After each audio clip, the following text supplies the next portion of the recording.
Brigid, the great mother goddess of Ireland, is the Celtic goddess of fire. She brings healing, inspiration, and divination. The powerful alchemy is the dynamic combination of uh, of forces.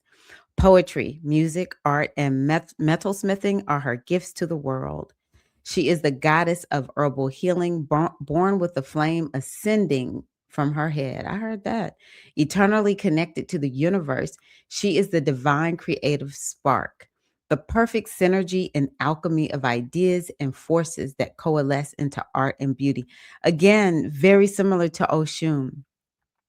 Brigid inspires you to find your own divine, creative spark of inspiration. Y'all, I'm telling y'all, this is inner alchemy right now. Be creative. I got it. Be creative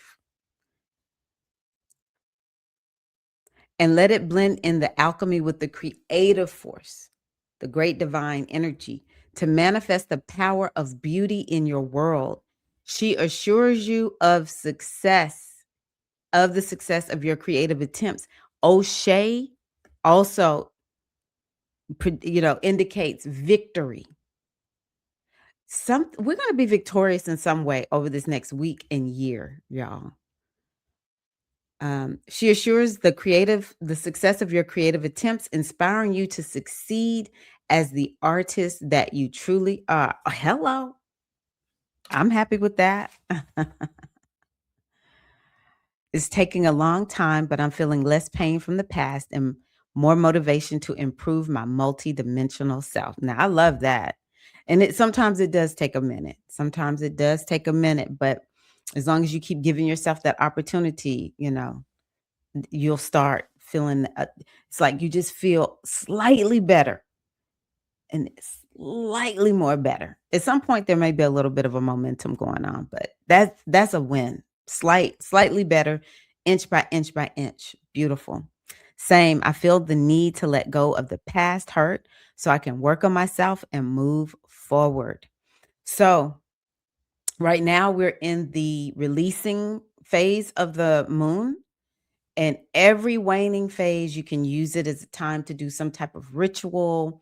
Simple rituals are things like write down your feelings or whatever it is on a piece of paper, tear it up, throw it away, tear it up, burn it, tear it up, go give it to the water, put it in the water, the river.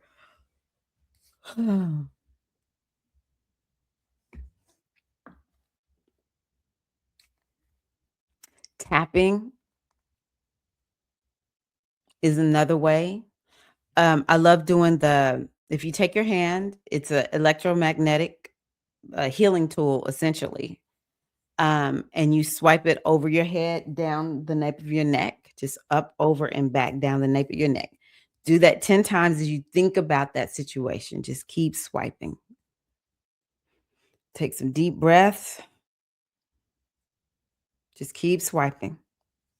Now, I can't do this. I have a very sensitive neck, but if you're not sensitive, you can take a literal magnet. Go get one that, has a little bit of a width. It could be like business card size. Sometimes we have those magnets on our refrigerators.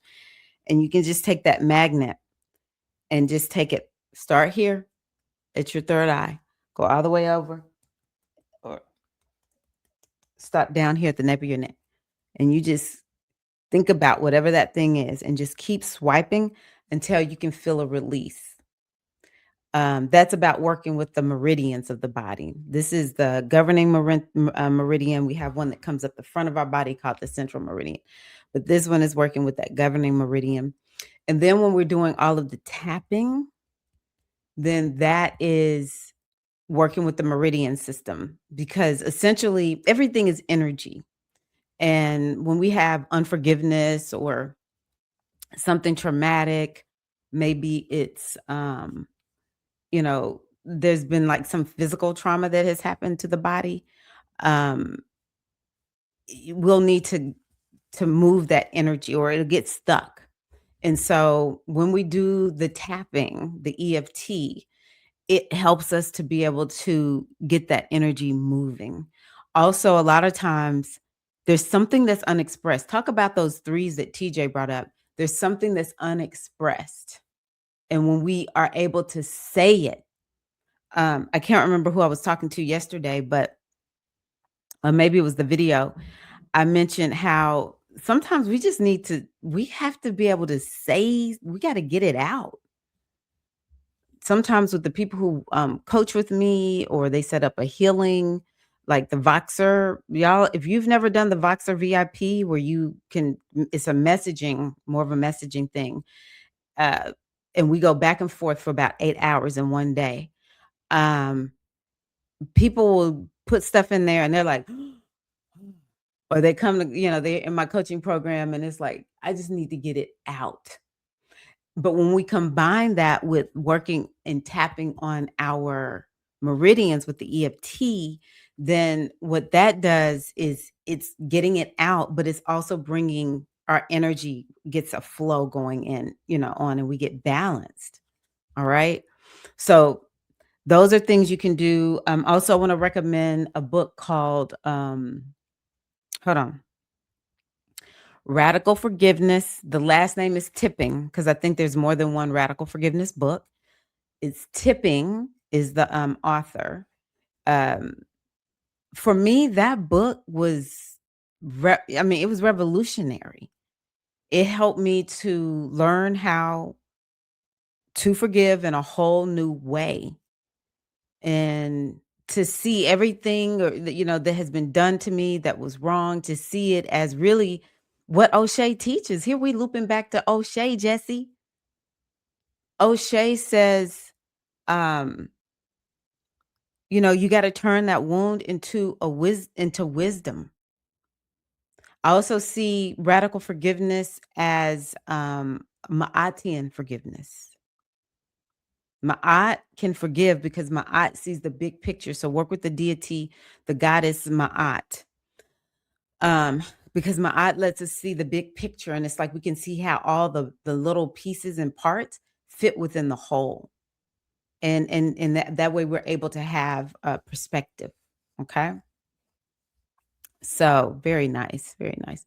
The Druid goddesses and magical tribes of Tir Na Nog were very influenced by African pantheons. That's good to know.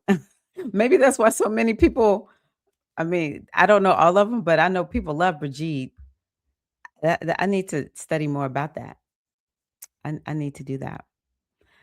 Mystic Storm, definitely familiar with inner alchemy. It's like shadow and inner child work. Okay. And self-love. Love that. I agree.